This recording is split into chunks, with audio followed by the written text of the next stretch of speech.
Hello everyone, welcome to Lasha cooking channel. ನಾನಿವತ್ತು ನಿಮಗೆ ತುಂಬಾ ಸಿಂಪಲ್ಲಾಗಿ ಮಾಡಿಕೊಳ್ಳುವಂತಹ ಅವರೆಕಾಳಿನ ಸಾಂಬಾರನ್ನು ಮಾಡಿ ತೋರಿಸ್ತಾ ಇದ್ದೀನಿ. ಹಾಗೆ ನೀವು ನನ್ನ ಚಾನಲನ್ನು ಸಬ್ಸ್ಕ್ರೈಬ್ ಮಾಡ್ಕೊಂಡಿಲ್ಲ ಅಂತಂದರೆ ಈಗಲೇ ಸಬ್ಸ್ಕ್ರೈಬ್ ಮಾಡ್ಕೊಳ್ಳೋದನ್ನು ಕೂಡ ಮರಿಬೇಡಿ. ಹಾಗೆ ನಿಮ್ಮ ಫ್ರೆಂಡ್ಸ್ ಆ್ಯಂಡ್ ಫ್ಯಾಮಿಲಿಗೂ ಕೂಡ ಶೇರ್ ಮಾಡೋದನ್ನು ಮರಿಬೇಡಿ. ಬನ್ನಿ ನೋಡೋಣ ಇದನ್ನು ಹೇಗೆ ಮಾಡೋದು ಅಂತ. ನಾನಿಲ್ಲಿ ಮೊದಲಿಗೆ ಒಂದು ಮಿಕ್ಸಿ ಜಾರನ್ನು ತಗೊಂಡಿದ್ದೀನಿ.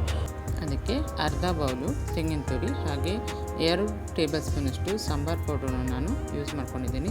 ಇದು ನಾನು ಮನೆಯಲ್ಲೇ ಮಾಡಿರುವಂಥ ಸಾಂಬಾರು ಪೌಡ್ರು. ನಿಮ್ಮಲ್ಲಿ ಇಲ್ಲ ಅಂತಂದರೆ ನೀವು ಮಾರ್ಕೆಟಿಂದ ತಂದಿರುವಂಥ ಸಾಂಬಾರು ಪೌಡ್ರನ್ನು ಕೂಡ ಯೂಸ್ ಮಾಡ್ಕೊಳ್ಬೋದು.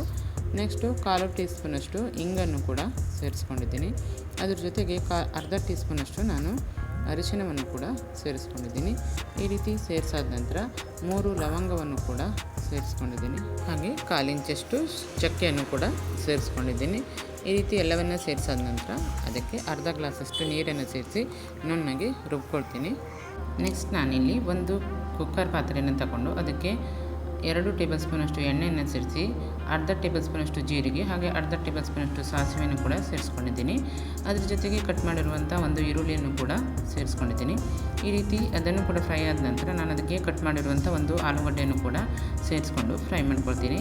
ನೆಕ್ಸ್ಟ್ ಅದ್ರ ಜೊತೆಗೆ ಒಂದು ಕಟ್ ಮಾಡಿರುವಂಥ ಟೊಮೆಟೊವನ್ನು ಕೂಡ ಆ್ಯಡ್ ಮಾಡ್ತಾಯಿದ್ದೀನಿ. ಇವೆಲ್ಲವನ್ನು ಚೆನ್ನಾಗಿ ನಾನು ಫ್ರೈ ಮಾಡ್ಕೊಳ್ತೀನಿ ಎಣ್ಣೆಯಲ್ಲಿ. ನೆಕ್ಸ್ಟ್ ಅದಕ್ಕೆ 1 ಕಪ್ಪಷ್ಟು ಅವರೆಕಾಳನ್ನು ಕೂಡ ಸೇರಿಸ್ಕೊಂಡಿದ್ದೀನಿ. ಹಾಗೆ ಅದರ ಜೊತೆಗೆ ಮೊಳಕೆ ಬರಿಸಿದಂಥ ಹೆಸರು ಕಾಳನ್ನು ಕೂಡ 1 ಕಪ್ಪಷ್ಟು ಸೇರಿಸ್ಕೊಂಡಿದ್ದೀನಿ. ಇವೆಲ್ಲವನ್ನು ನಾನು ಚೆನ್ನಾಗಿ ಎಣ್ಣೆಯಲ್ಲಿ ಫ್ರೈ ಮಾಡ್ಕೊಳ್ತೀನಿ. ಒಂದು 5 ನಿಮಿಷ ಸಣ್ಣ ಉರಿ ಮಾಡಿ ಫ್ರೈ ಮಾಡ್ಕೊಳ್ತೀನಿ. ನೆಕ್ಸ್ಟ್ ಅದಕ್ಕೆ ರುಚಿಗೆ ತಕ್ಕಷ್ಟು ಸುಮಾರು 1 ಟೀ ಸ್ಪೂನಷ್ಟು ಉಪ್ಪನ್ನು ಕೂಡ ಸೇರಿಸ್ಕೊಂಡಿದ್ದೀನಿ. ಅದರ ಜೊತೆಗೆ ನಾನು ಪನ್ನೀರ್ ಮಸಾಲವನ್ನು ಕೂಡ ಅರ್ಧ ಟೇಬಲ್ ಸ್ಪೂನಷ್ಟು ಸೇರಿಸ್ಕೊಳ್ತೀನಿ. ಇದರಿಂದ ಟೇಸ್ಟ್ ಕೂಡ ಚೆನ್ನಾಗಿರುತ್ತೆ. ಹಾಗೆ ಅರ್ಧ ಟೇಬಲ್ ಸ್ಪೂನಷ್ಟು ಧನಿಯಾ ಪೌಡ್ರನ್ನು ಕೂಡ ಸೇರಿಸ್ಕೊಂಡಿದ್ದೀನಿ. ಇದಾದ ನಂತರ ನಾನು ಅದಕ್ಕೆ ಒಂದು ಪಲಾವ್ ಎಲೆಯನ್ನು ಕೂಡ ಸೇರಿಸ್ಕೊಂಡು ಚೆನ್ನಾಗಿ ಫ್ರೈ ಮಾಡ್ಕೊಳ್ತೀನಿ.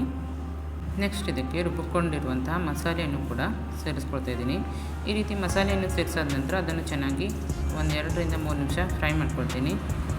ಫ್ರೈ ಮಾಡ್ಕೊಂಡಾದ ನಂತರ ಮಿಕ್ಸಿ ಜಾರನ್ನು ತೊಳೆದಂತಹ ನೀರನ್ನು ಕೂಡ ಸುಮಾರು 2 ಕಪ್ಪಷ್ಟು ನೀರನ್ನು ಕೂಡ ಸೇರಿಸ್ಕೊಂಡಿದ್ದೀನಿ. ನೀವು ಕನ್ಸಿಸ್ಟೆನ್ಸಿ ನೋಡಿ ನೀರನ್ನು ಸೇರಿಸ್ಕೊಳ್ಳಿ. ನಾನು ತುಂಬ ತೆಳುವಾಗಿ ಮಾಡ್ಕೊಂಡಿಲ್ಲ, ಸ್ವಲ್ಪ ಗಟ್ಟಿಯಾಗಿ ಮಾಡ್ಕೊತಿದ್ದೀನಿ.